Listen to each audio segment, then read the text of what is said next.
Okay, just wait for someone to get here.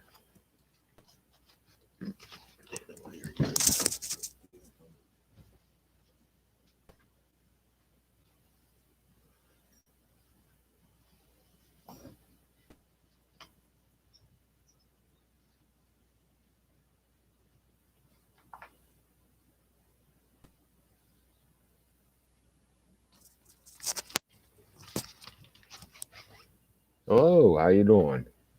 Let's see if anybody else is going to show up here, and give them a couple minutes here, and we'll go from there.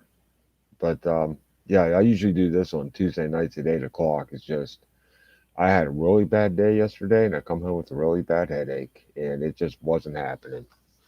So I decided I was going to try to get it in today so I could get this Dents Run series taken care of. And don't get me wrong, I do realize about the election and everything, but the way I look at it is just because of the election going on doesn't mean that life stops.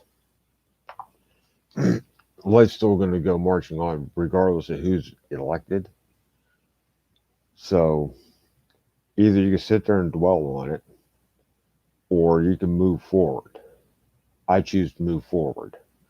Um, it doesn't mean I'm going to be happy about the election results, but at this point, there's not. I did my due diligence. I cast my vote. It's out of my hands now, basically. And I hate to sound blasé about it, but when you get right down to the brass tacks of it, that's as an American citizen, that's about all you can do. Vote your mind and let the chips fall where they may. But going to do a little housekeeping here first with and in regards to me putting out videos. I did put out one video over the weekend. That was the trail cam video. But what I'm going to do is I'm going to try doing a couple to. Hey, Christy. I am going to try putting out a couple videos next Sunday. Next Saturday, I have a barrel race I have to do. So I'm going to be at the barrel race all day Saturday. But Sunday, by then, I'm going to have my topic rotation figured out. So like this Sunday, I'm going to do videos on 2 or 3 certain things. 2 or 3 others, but I have like 4. So what I'm going to do is I'm just do rotation and start hitting those playlists.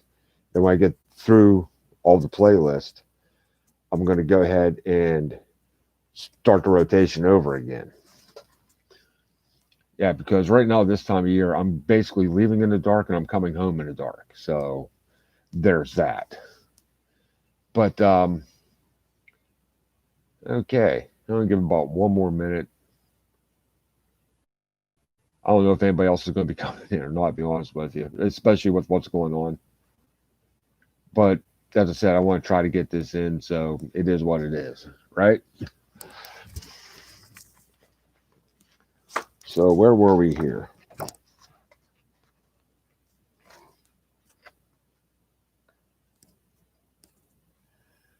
I do believe we're on story 9. I think it's like 10. How many different stories are there in here? 11.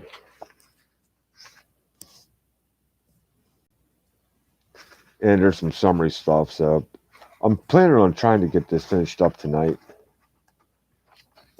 Because, I mean, like from these couple pages on, it's like only like one paragraph or so. Oh, I know, Christy. I know. And you know, as I said, it may not end up the way I want it to end up, but there comes a point where if you don't move on from it, the only thing you do is you can sit there and dwell on it. That's not healthy either. So, I mean, at some point, you're going to have to pick up and move forward.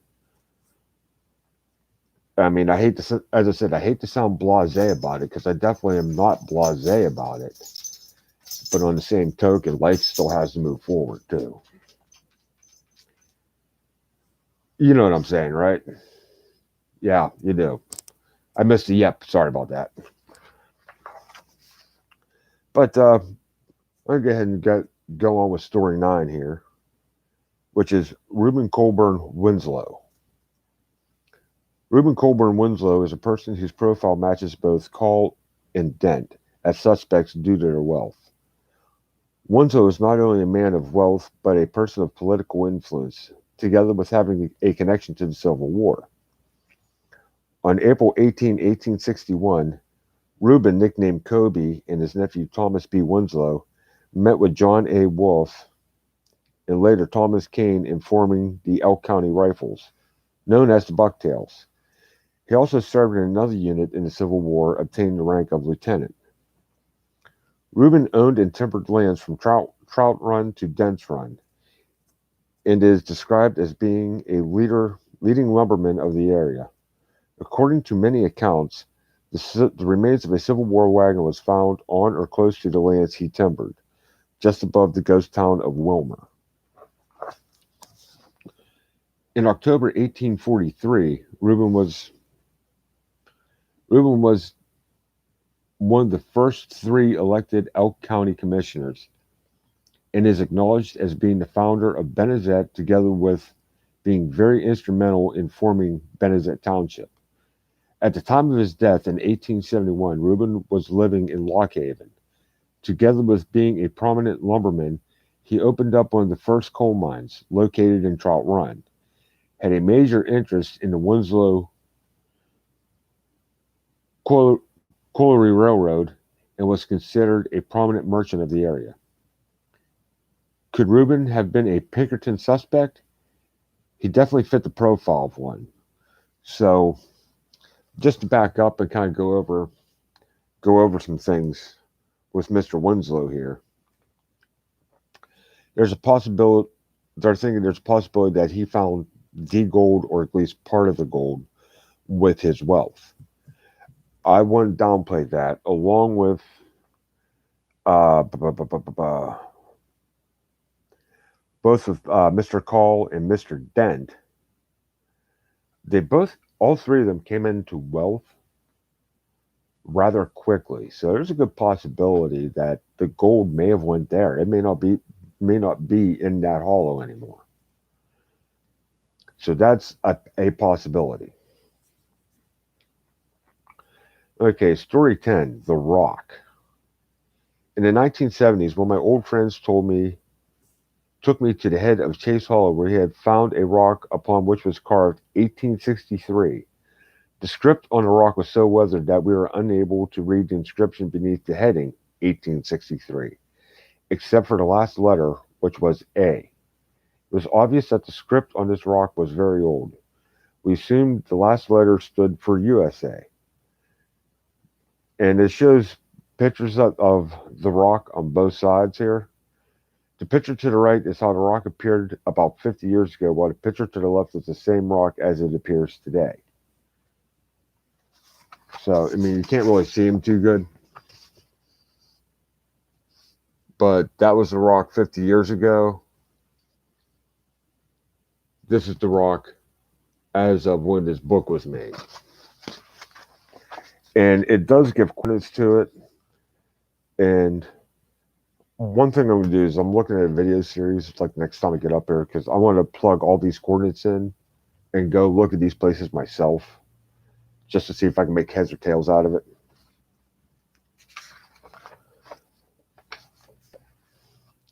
Okay, as the rock goes here, not far from this rock were the remains of an old cabin.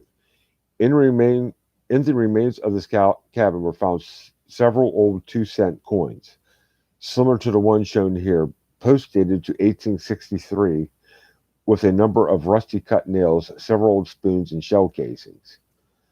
And you can't really see it, but that's a 2-cent piece right there that was commonly being used during the Civil War. We believe this was the cabin of the Pinkerton agents Donovan and Dugan built when they came to Trout Run to look for the gold. Now, as far as I'm concerned, I want to know exactly where that cabin was. They think it could be it. It might not be. Just like if you go through my other live streams on this, I talk about the gold that was found underneath a stump.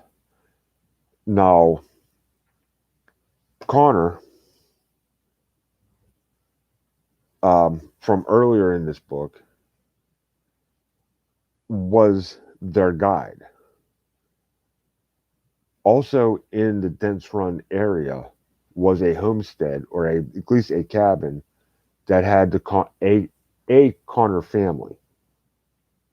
I would like to know exactly where that cabin was and if they know about where that gold was found. Because I'm thinking, even though they said that what they didn't have any relation, I'm thinking that the 2.5 bars of gold that they found was probably on the Connor property, if not very close to it. So if he couldn't use the gold himself, he may be able to leave it to family members and get them taken care of because he's thinking he's going to go to jail or get hung, one of the two. That's a hypothesis.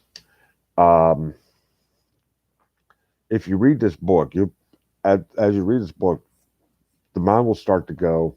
I wouldn't say start to go, but will start to work, and you can see many different hypotheses come out of this. Um, Before I read this book, I only knew one or two stories, and they kind of coincided with each other, even though some of the details were, I wouldn't say completely switched, but like some of the places where the gold was going to, or where the gold headed to, or headed through, were a little bit different. But both accounts put the gold ending in the same place. So it's kind of discerning between those two. And there's a lot of stuff because Pinkerton investigate the Pinkerton Detective Agency is still around, and their files and the government files on this are still sealed. And if they're still sealed, I'm thinking there's still something out there. From the gold to be missing, the gold went missing in 1863, and supposedly to this day, supposedly nobody found it. People have tried getting information on this gold with the Freedom of Information Act because after I think 20 or 50 years, it should be those files should be opened, and they refuse to open them. So it's still supposedly an ongoing investigation. It'll basically be an ongoing investigation until they either give up or the gold's found. And the thing about this gold is, it was the government's gold to begin with. So let's say somebody does find this gold, or at least one of the bars. There's 26 bars at 50 pounds apiece that have the San Francisco mint mark on it. You can't take it anywhere. Yeah, it is. I mean, at today's prices, that's about $70 million in gold that's laying out in the woods someplace if nobody found it. I have a hard time believing that, but that's still a possibility. Um, with that being said, if it's still out there and somebody found it, even though there's one person that claims he found a bar, the problem is you can't take it anywhere. You can't borrow against it. You can't take it anywhere to trade it in and get the money value out of it because it still belongs to the government. Therein lies the rub. Let's say I go out and I find what's left of it because they supposedly found 2.5 bars. So at least 23.5 bars are still unaccounted for. Let's say I find all of it. That's a good possibility. And in the 1800s, I wouldn't doubt it. Even up to today, I wouldn't doubt it. Um, and the thing, as I said, the thing of it with me is if I found it, I tell you what, you're gonna laugh at me. I'm gonna be the first person to call the FBI. It's like, hey, I found your gold. I'll tell you where it's at. I just want a finder's fee. Just saying. I did your work for you. You should be paying me for doing your job. Just saying. And that's also a good possibility. You can melt it down and probably pass it off, but you're still not going to be able. If they found a lot of it, you're not going to be able to pass off that much because that will make people suspicious. So you're going to have to do it in small chunks in different areas. Okay, we're going to go on to story 11. Is it true? So this is where the author, which is James P. Burke, kind of goes through and tries to figure out, is it true? Isn't it true? There have been numerous stories written about the lost gold shipment. I was particularly interested in one of these stories as it links James Burke with Connor. This is a story taken from the book entitled Elk County Murders and Mysterious Deaths, written by James T. Bongritz, which is a book I actually would like to try to find. The story takes place in and around a hotel owned by C.C. Chase near the intersection of 555 and Rock Hill Road, and is about the murder of Dennis Connor by James Burke. The author goes on to mention that Dennis Connor has the same last name as a Connor who served as the guide of the lost gold shipment, and believes that this Dennis Connor may be the same person mentioned in the lost gold story.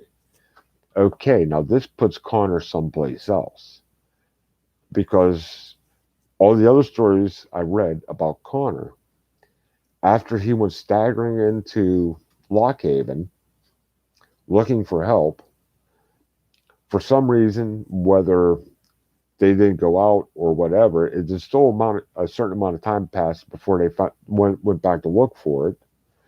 And the details are a little sketchy about how long it took them to get from Dents Run to Lock Haven, which is probably at the most a 2-day ride, at the most. And it took them like over a month to get there.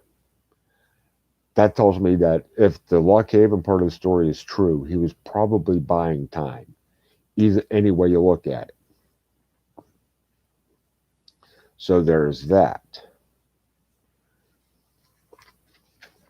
Although the story identifies the guide as Connor, the real name of the guide was Lieutenant James Connor, buried in Arizona, not Benezet Township.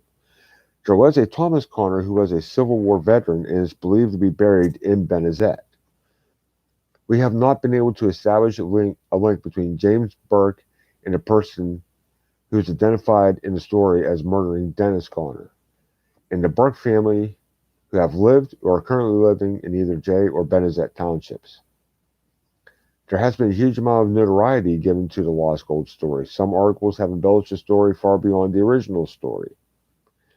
The reason we have included this story in our narratives is to point out that sometimes it becomes difficult to separate fact from fiction, and that is extremely true. Because if this book itself will lead you all over the place, so it's up to you to find the consistencies and inconsistencies. And this is one of those things that if you ask 10 different people, you're probably going to come up with 10 different answers. And the fact of it is, it happened so long ago that those 10 answers aren't going to be right, but they're not going to be wrong either. They're going to fall someplace in between.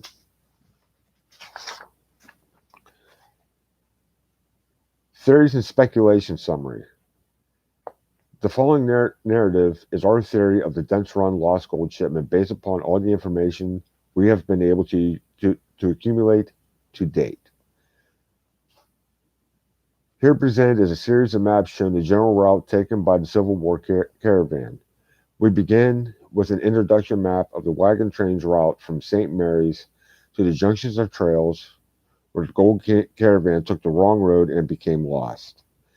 And I'll flash the map up there real quick, but being as this map isn't even online, I can't even pull up a PDF version of it.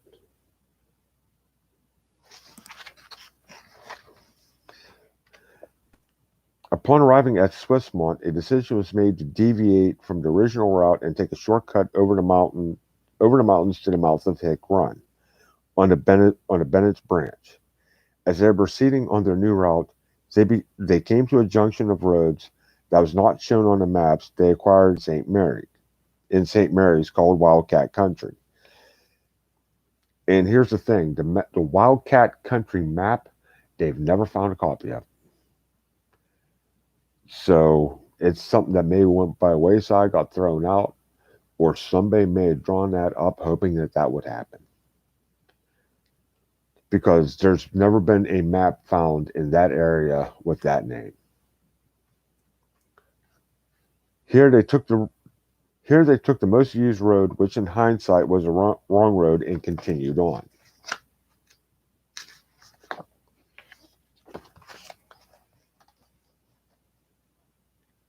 Okay, this I could probably show you guys here. Okay, Star 1 marks the route of the wagon train to where the freight wagons were abandoned. The shade of the huge virgin pine trees drowned out the undergrowth below, allowing the wagons to traverse the mountaintops through the dense forest. So we'll look at this here real quick. There's one there. So that's where we're starting at, right there. On to, there's two different things for Star 2 here. Star 2 is a general area where the gold caravan decided to abandon the freight wagons and pack out what gold they could carry and bury the rest. Star 2, Part 2, Captain Davis in his report said he found a number of trails heading off in a southwest direction. It would appear the gold caravan was looking for a route to reach their intended goal, the mouth of Hicks Run. So here's where one's at, right here.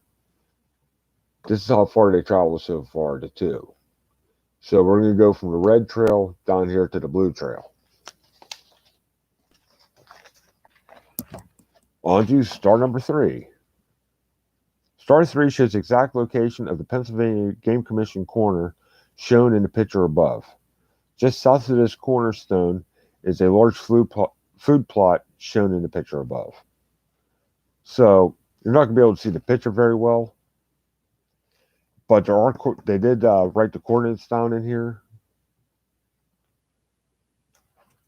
But Star 3 is, we're on the blue trail now, is right there. So we came all the way across here, came down around, and we're right here right now.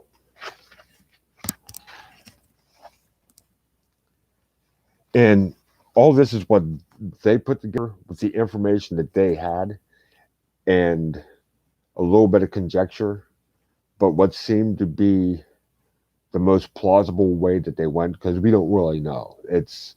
We're going off of other people's notes that they were able to get their hands on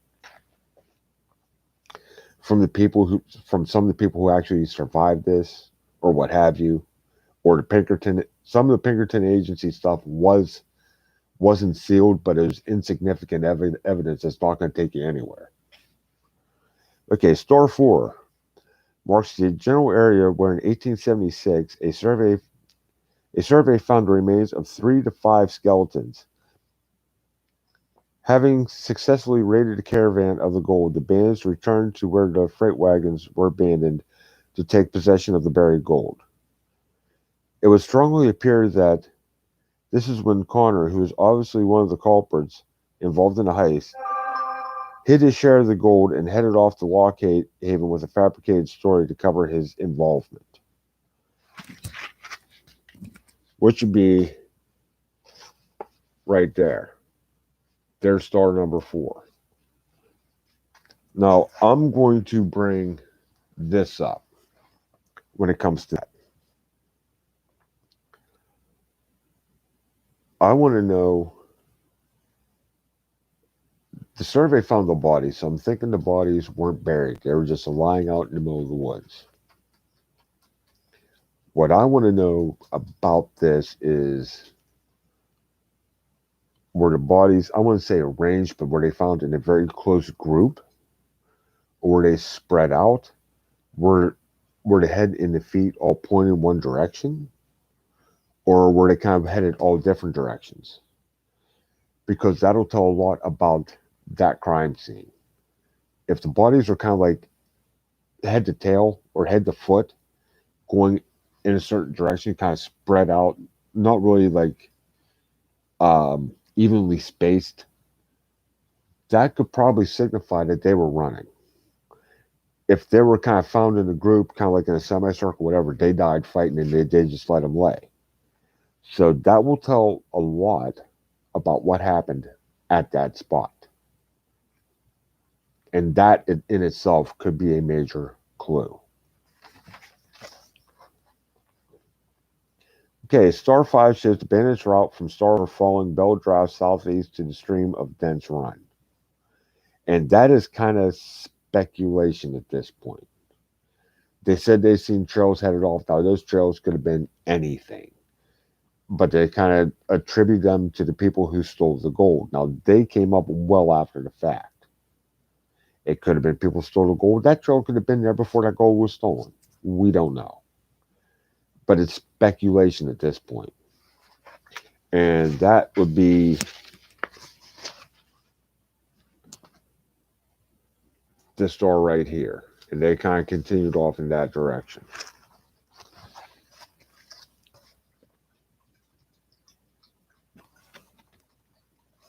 Okay, Star 6 shows the escape route the bandits as they followed the Bell Draft in a southwest direction with the ambulance wagon loaded with all the bars of gold it could carry. We're on to the next map, and that would be here. So that's when they hit Bell Draft there. Or was that Bell Draft? Yeah. When they hit Bell Draft, it kept heading southwest. Star 7. When the bandits reached Bell Draft, they would be exiting a virgin stand of pine forest and entering an area that has been recently timbered. Okay, so they're coming out of virgin pine into stumps. Literally stumps. There's not stumps and possibly treetops. There's nothing really much there. And that would be right there. So we come off the other map. Now we're coming down here. We're at this point right now. And if it's been recently timbered, well, hello there. If it's been recently timbered, I'm thinking that there should have been somebody possibly there. I'm not saying that there was, but they're heading into an area that's been timbered, and the way the arrows are shown is kind of like they're going toward where the timbering is happening, because they kind of started the farthest point and work back toward where they want to be working at. So the more they work, the easier it is to get the logs from point A to point B. Okay, Star 8.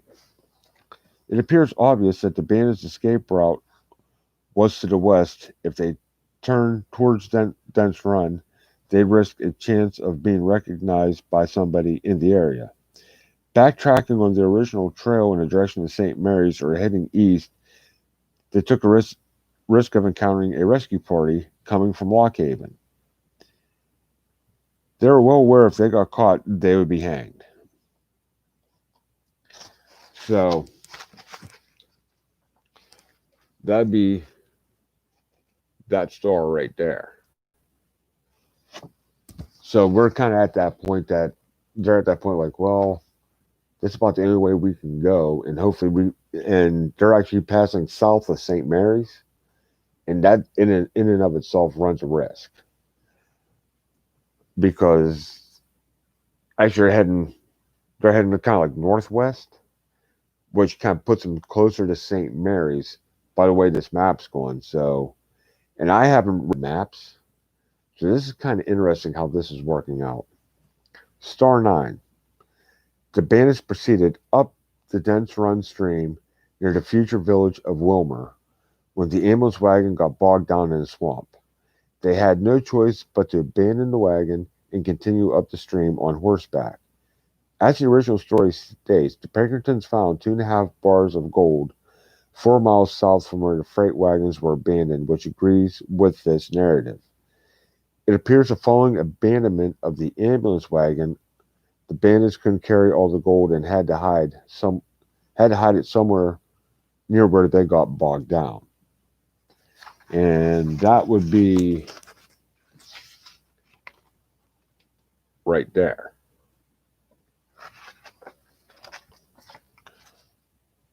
So as I said, I didn't read to the maps yet, so this is kind of getting interesting.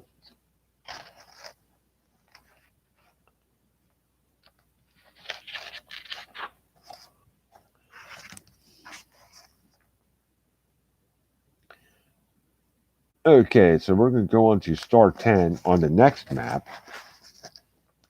Star 10, found here was metal banding for a wooden barrel, which I don't know why that has any significance, but that's where they found that at. What significance that has to the gold, I have no idea.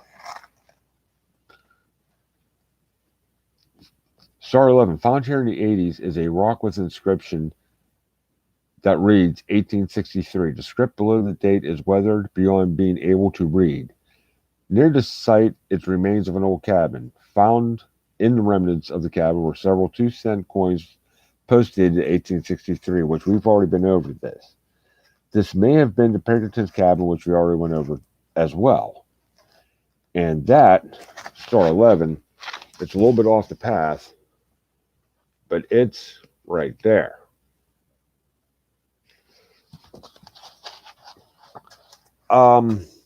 That I'm not sure of.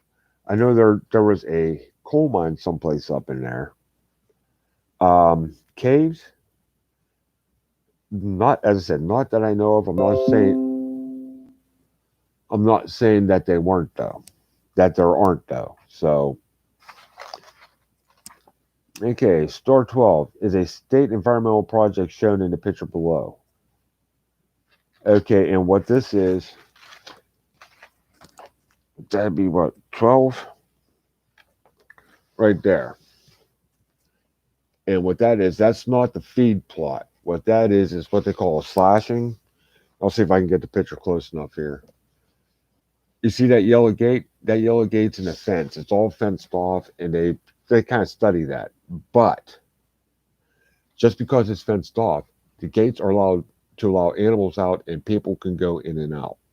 It's not totally shut off to human intervention. So you can go in and out of that without it's lawful to do so. Let's put it that way.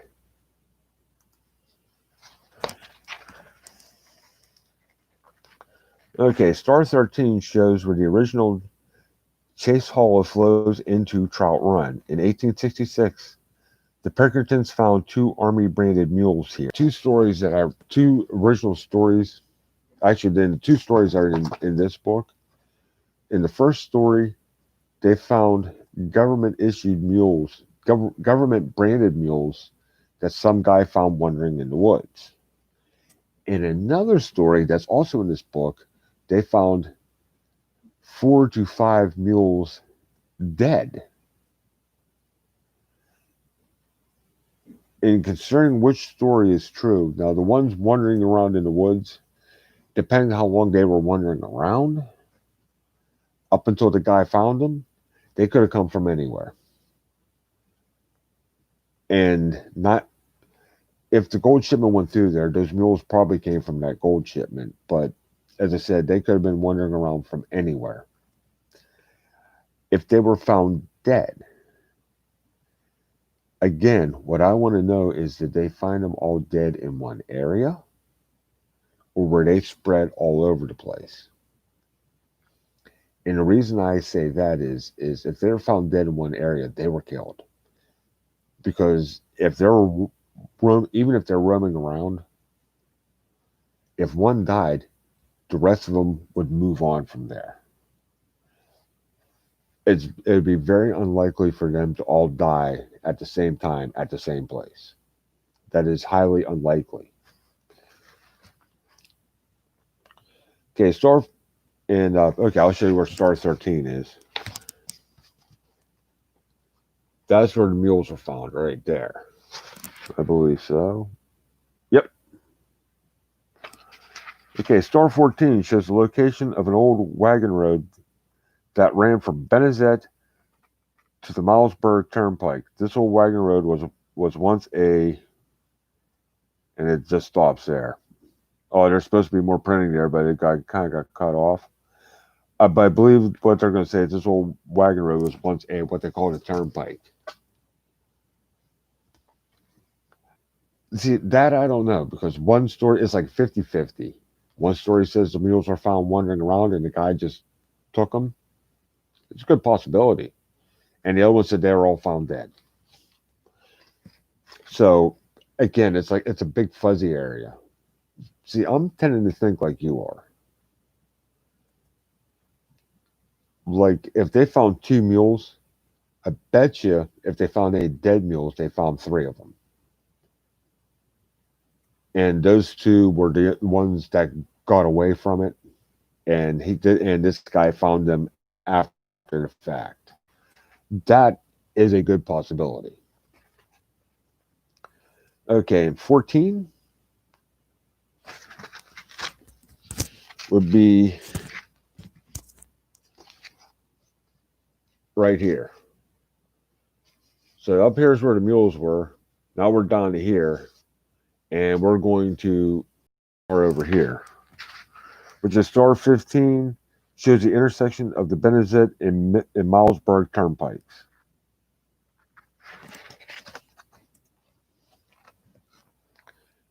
So,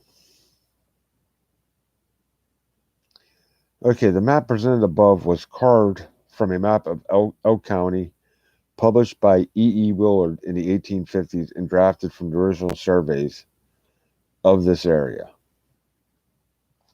Which, that'd be that map right there.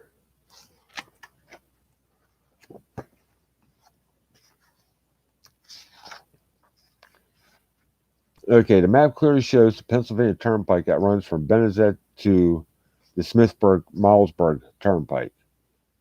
Well, they say the PA Turnpike, but it wasn't really the PA Turnpike. It was a different PA Turnpike. So, why did the thieves choose this route? They certainly wouldn't follow Connor's route to Lock Haven or their trail back to St. Mary's for fear of being caught. This is probably why the Pinkertons located their cabin in Trout Run. It would be logical to assume that Connor guided Captain Davis back to the abandoned wagons using the same route he used on his way to Lock Haven. According to a number of accounts of the lost gold shipment, they traveled over Thunder Mountain to that site. Here's a map here. And this is Thunder Mountain right here. I'll see if I got this right here.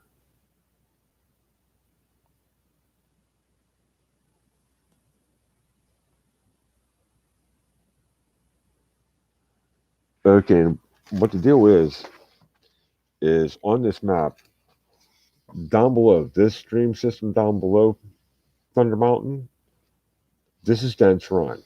This one up here is the one that they're trying to get to, Hicks Run. So Thunder Mountain is not really that big of a mountain. So it's not that big of a jump to go from here to here.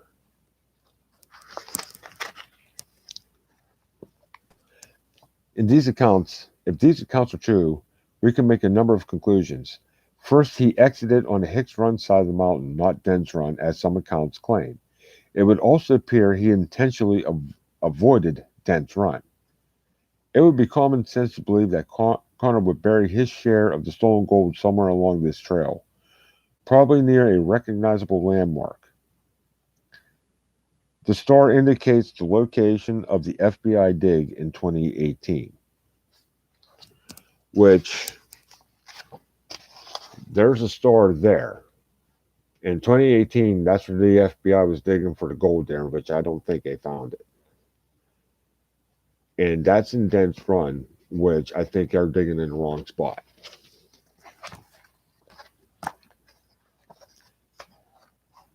Based upon the assumptions that the gold was split equally between the gold thieves and the Pinkertons found 2.5 bars, we can calculate using simple math that there were 4 people involved in the gold heist, making each share 6.5 bars of gold. A horseback rider can a horse. Okay, wait a sec. A horseback rider, because this guy has some typos in here, so I kind of have to decipher what he's trying to say. A horse can comfortably carry a rider in 200 pounds. If each person's share was 6.5 bars, this is the reason the Pinkertons found 2.5 bars. 6.5 minus 4, and there are several more stashes of 2.5 bars buried somewhere in the Dents Run area. Oh, and are there several more stashes of 2.5 bars buried somewhere in the Dents Run area? It was about a month and a half between the time the gold caravan departed St. Mary's until Connor arrived in Lockhaven. This would give Connor and his accomplices plenty of time to bury or hide what gold they couldn't pack out and make a safe getaway. Looking for the gold. A fascinating story that has captivated the interest of thousands of people far and wide. When the FBI did their investigation in the spring of 2018, the story was reported by the New York Times, CNN, a London newspaper, German magazine, a Canadian radio station, and local TV station, together with a host of other news media. Looking for the lost gold is an interesting hobby. Chasing a pot of gold at the end of the rainbow with expectations of just maybe becoming the lucky finder of the gold can be an exciting adventure.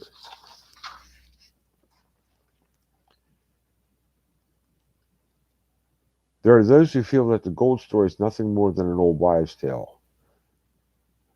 They believe with all the activity in this area that surely the gold would have been found by now.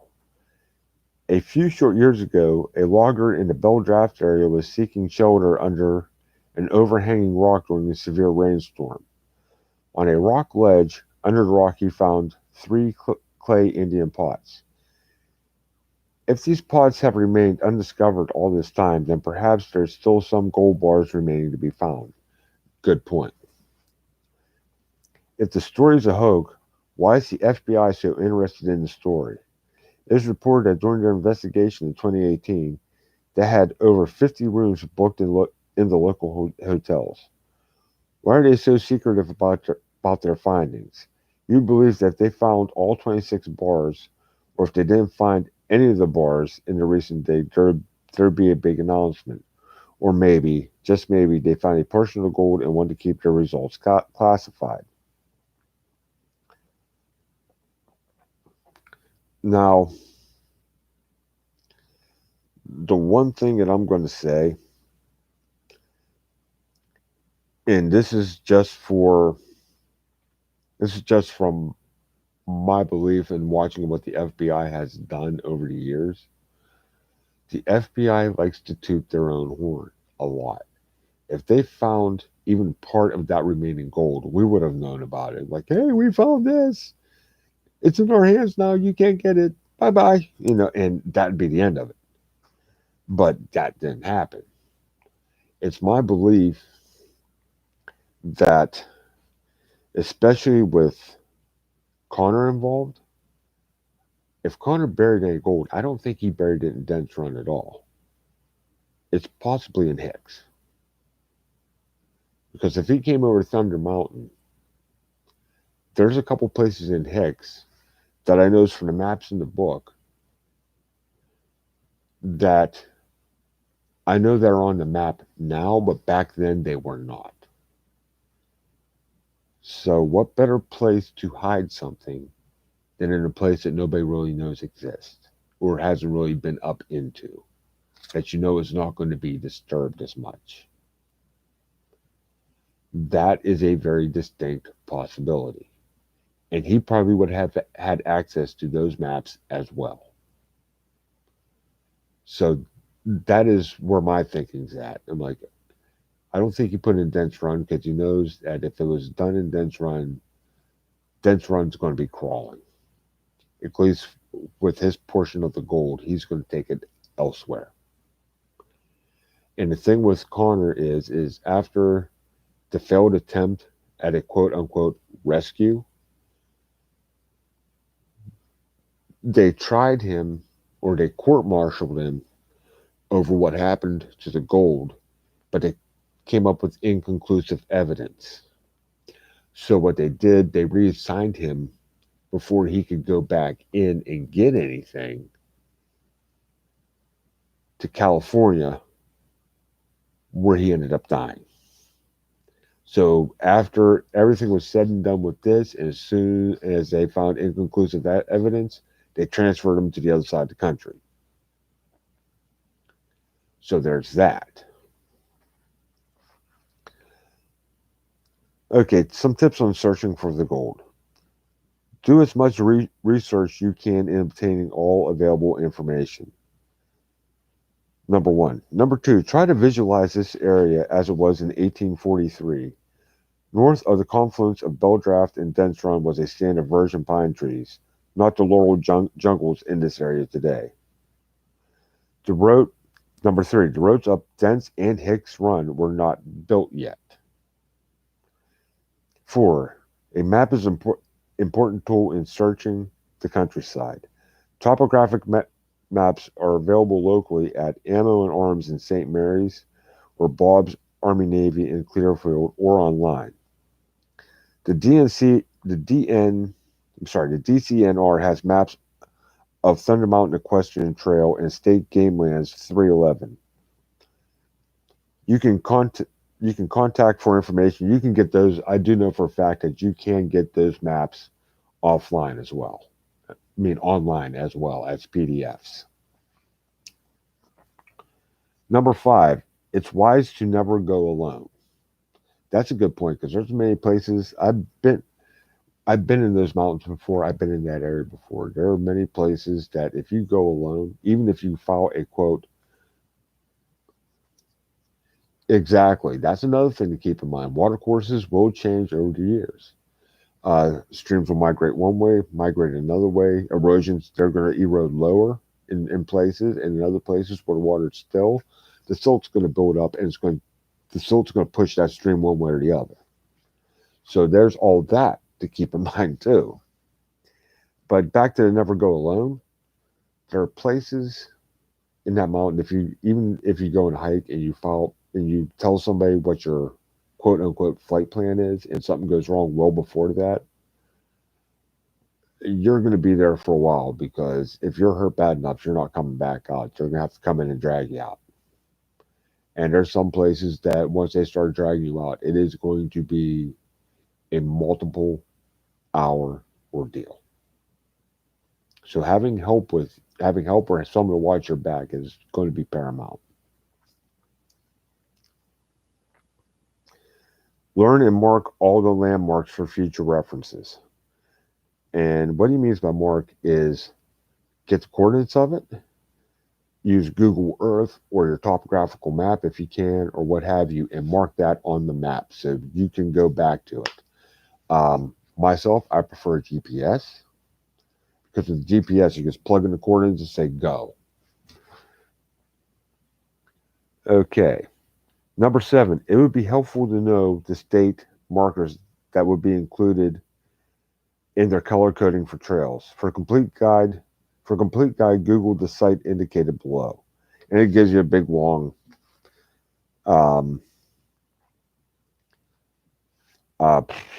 web address, and it's really not. It is, but it isn't really important what the web address is, because you could just probably Google like what do trailblazers in Pennsylvania mean, and it'll probably take you right to it in Google. But I'll show you on here in the pictures, and I've showed it in my videos before in the North Country Trail. There'll be yellow, it will be red, there may be a couple other colors. If there are trails that are through an area that you want to research that's like this, and it had, as I said, they're established trails and they're blazed, it'd be a good idea to know what color is for each trail, because each trail is going to have its own color of blazes. Okay, number 8. A GPS is a very helpful, particularly in unfamiliar areas, and to mark locations where you wish to return. Like I was saying before, when it comes to point 6. 9. A walking stick is somewhat a personal choice. I like a walking stick to check for snakes, together with probing in the rocks. It's I use a walking stick myself most of the time. It also helps with keeping you stable when you're going down the trail. 10. A metal detector is a necessary tool in finding a buried object. I seldom take one on exploratory searches, but often will return to a specific type site with one. So that's another good thing to keep in mind. You can metal detect up there, you just can't take out anything that you find. Okay, 11. Be prepared to encounter a rattlesnake. Refer to Rule 5, which is never go alone.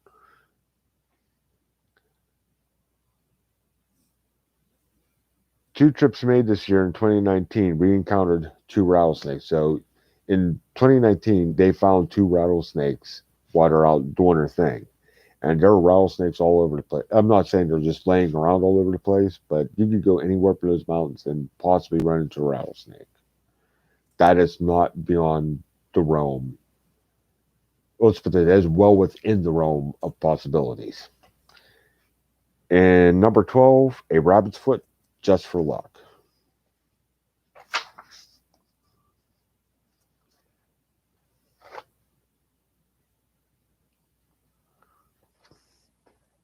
What I got left here.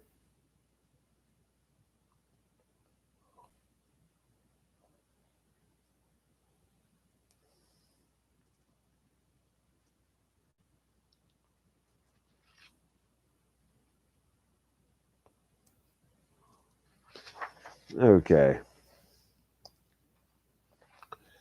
We're kind of like on the last 3 pages of this, so I'm gonna go ahead and bang this out, and we'll call this whole thing done and move on. Okay, research. In addition to the many trips to the Dents area, many hours have been spent researching old documents, maps, newspaper articles, deeds, and internet websites.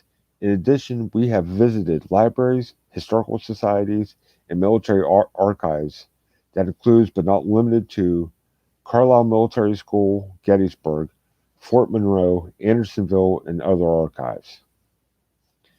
National Archives, November 1993 by Michael T. Meyer. The following is in part the information received from the National Archives. 2. Normally, courts of inquiry are filed in Recorded Group 153, Records of the Office of the Judge Advocate General. I was unable to locate information in the register of court martials and courts of inquiry pertaining to the characters you mentioned. Registers for court martial and courts of inquiry were checked for the years 1871 and 1872. The register of graduates and former cadets of the United States Military Academy 1802 to 1969, the West Point Alumni Association 1969 does not list a Castleton among either its graduates or those who have attended the academy, nor is there a Lieutenant Castleton listed in the Historical Register and Dictionary of the United States Army by Francis B. Heitman. 4. A map by the title Wildcat Country was not located.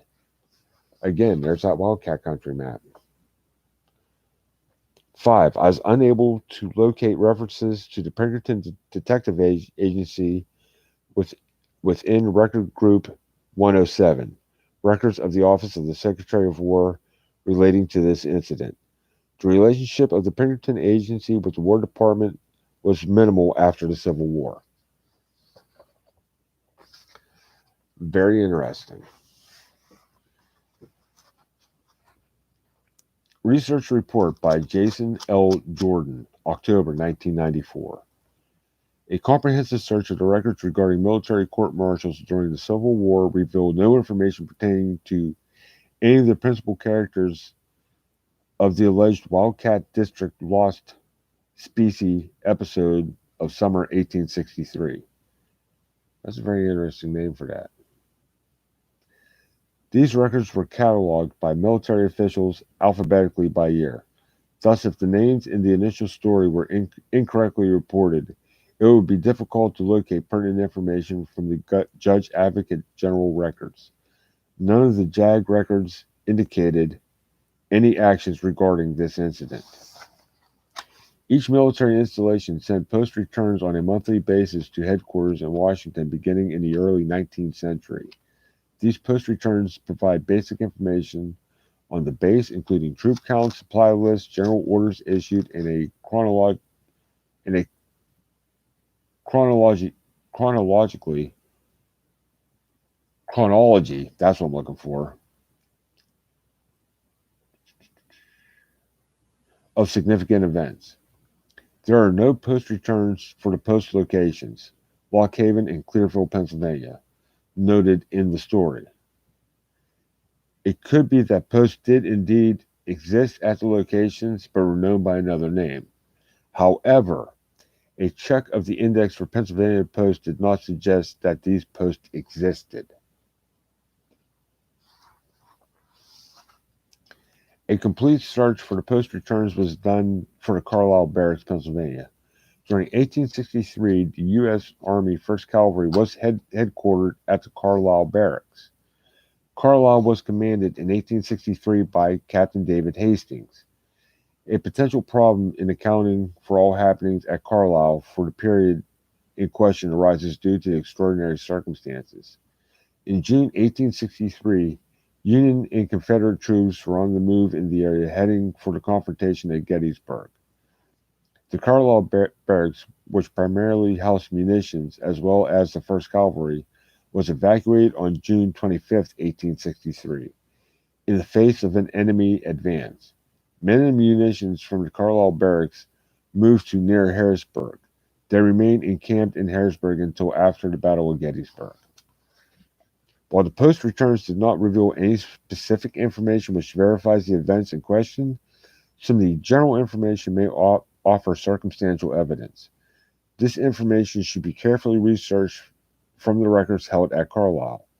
The July 1863 report indicated that 15 men were held in arrest or confinement. Of the 15, the breakdown was listed as follows: 3 men from the regular garrison, 3 unattached recruits, 5 men from the 1st U.S. Cavalry, and 4 deserters and or stragglers. None of them were officers. No names of the confined men are noted on the post returns. The August 1863 report lists 24 men in arrest or confinement. Of this 24, 3 of them were from the regular garrison, 14 were 1st Cavalry, and again 4 were listed as deserters and stragglers. I was unable to identify the 4 stragglers, but records at Carlisle may have listed these confined sliders by name. Also, potential interest in this order issued by Camp Hastings, October 19th, 1863. Sorry, Captain Hastings. Captain Hastings issued General Order 344 providing a court of inquiry. The order was received on November 2nd, 1863. The precise details of Order 344 were not obtained, but record of the order may be housed in the archives of the Carlisle facility. The post returns note for the post returns Note: four court martials convened at Carlisle in July of 1863. The four are listed by order of number and date. Order 204, July 2nd, 1863. Order 205, July 3rd, 1863. Order 209, July 7th, 1863. And Order 210, July 7th, 1863. Records of all four were recorded on July 23rd, 1863. The records of the Treasury Department did not reveal any mission orders. This is not surprising, since such order most likely originated through military channels. The Treasury Department sources did not reveal any records pertaining to an investigation of the events in question. Pinkerton investigation records were not searched. These records are not housed as part of the military or treasury records.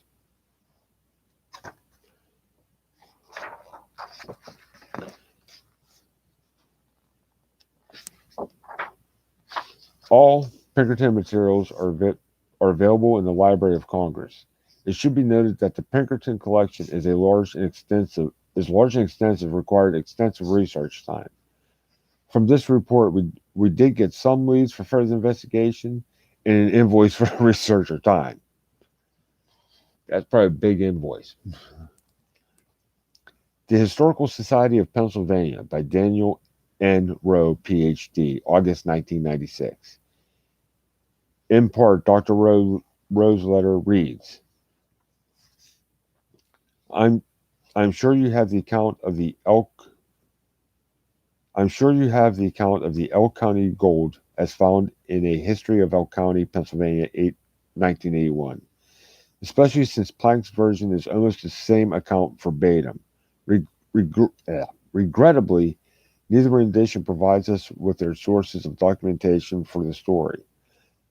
You could possibly contact the author and obtain further data, if you know the publisher of Planck's volume. Another author of this work appears on the OCLC Library Network, by which bibliographic data on volumes can be attained. If the volume was copyrighted, the Library of Congress could provide you with bibliographic data or consult the National Union catalog volumes, still retained by many libraries. The accounts of the gold attest that Lieutenant Castleton was born of a family of famous military men, perhaps more infamous than famous, since no one with that surname appears in any of the standard military reference volumes. For example, the following were consulted, but with negative results. Editor's note: Dr. Roll's references, together with others, are listed at the end of the article. Although the above inquiries offer very little, if any, documentation of the lost gold story, they do present a number of sources of further investigation. Somewhere in a remote file, there may be some pertinent information or clue. For example, the map Wildcat Country does exist, and someday a copy of this map will appear. I'm very skeptical of that. And this is from Beer's History of McKean, Elk, Cameron, and Potter counties, Elk County Bucktails, Pioneers of Second Fork, and the Pennsylvania Winslows. And thereby ends the book. Any questions?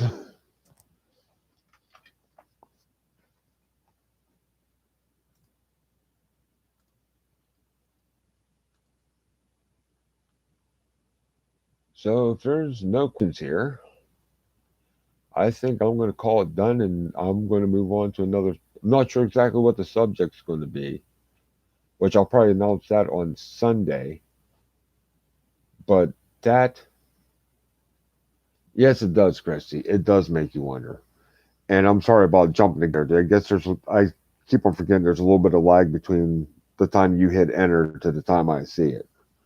But it does make you wonder, because the military records aren't showing anything, is that by design or is that the actual case?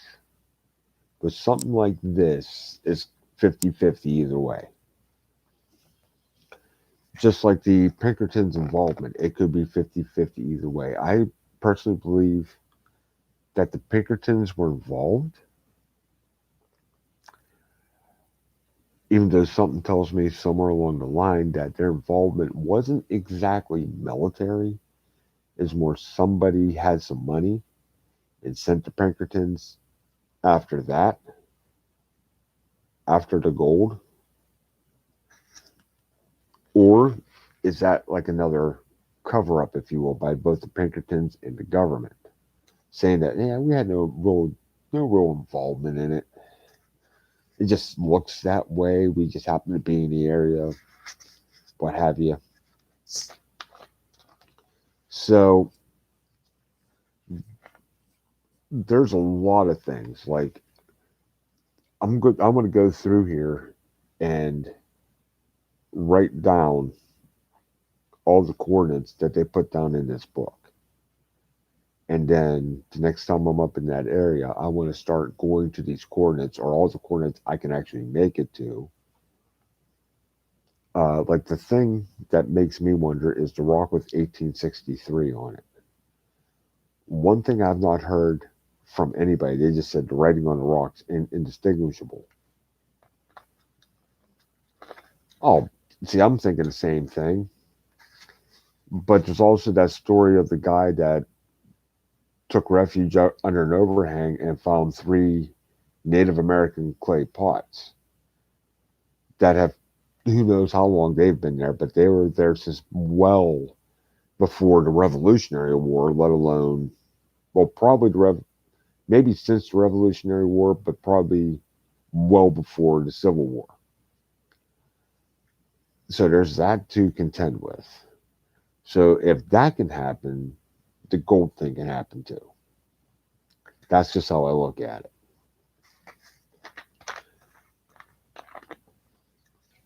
So there's a lot of different ways that this could go. Um, as I said, I want to find the coordinates. I want to go look these places myself, especially that rock. Because the one thing that this book never mentioned, oh, I know.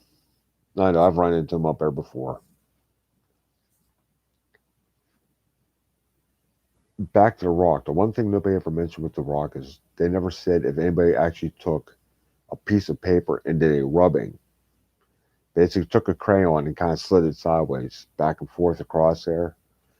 Because what that will do is a lot of the detail that you can't see on the rock, if you do that rubbing, especially if you use white paper and use like a black crayon, turn on its side and do the rubbing like that, that's going to bring out a lot of detail that you're not going to be able to see on that rock.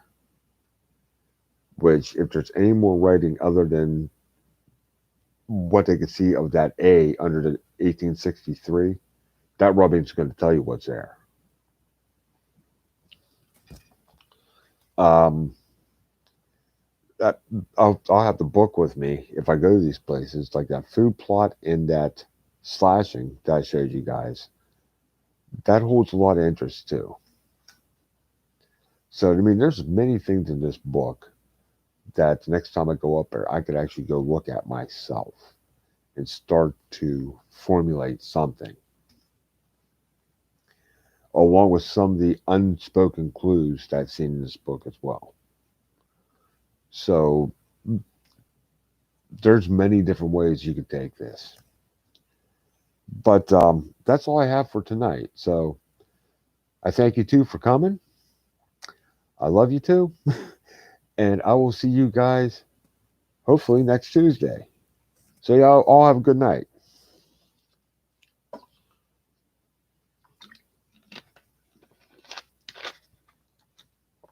Good to see you too, Christy.